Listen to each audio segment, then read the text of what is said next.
voice.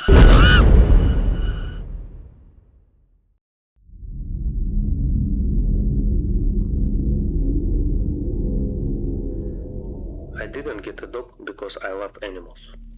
I got one because the apartment was too quiet. After work, I came back to empty rooms. Nothing moved, no one waited.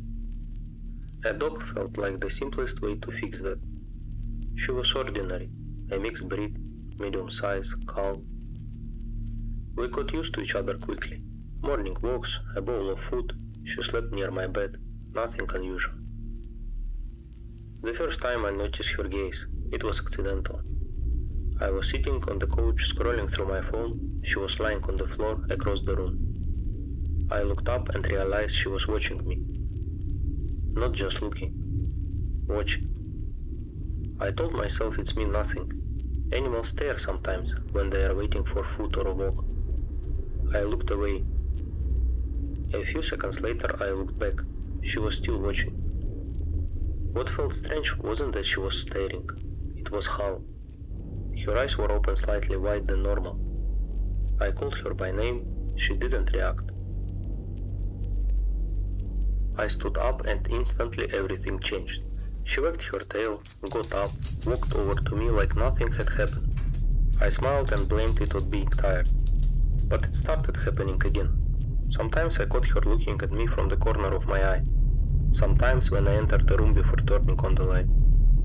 She would sit or lie completely still, watching me as if waiting for me to notice.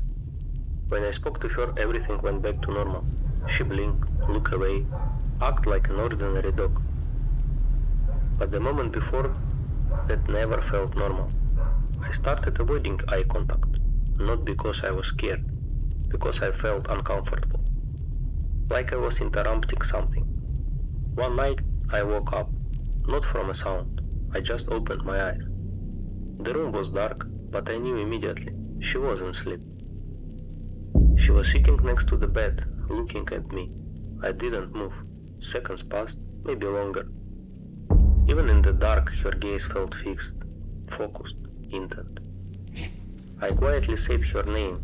She blinked, lowered her head, lay down, as if nothing had happened. The next day was normal. Walks, food, work. I convinced myself it was nothing. But after that, I began noticing one detail. When she looked at me like that, there was no softness in her eyes, none of the unfocused calm animals usually have. And one more thing. In those moments, she didn't react to sound or movement, only to my voice. As if she heard me, not the way a dog does. She still lives with me. She sleeps near my bed. I take her for walks every morning. Sometimes I feel her eyes on me. I don't check anymore. I just pretend I don't notice. Because I am not sure who is looking back at me in those moments. Subscribe, ring the bell, or be lost to the darkness forever.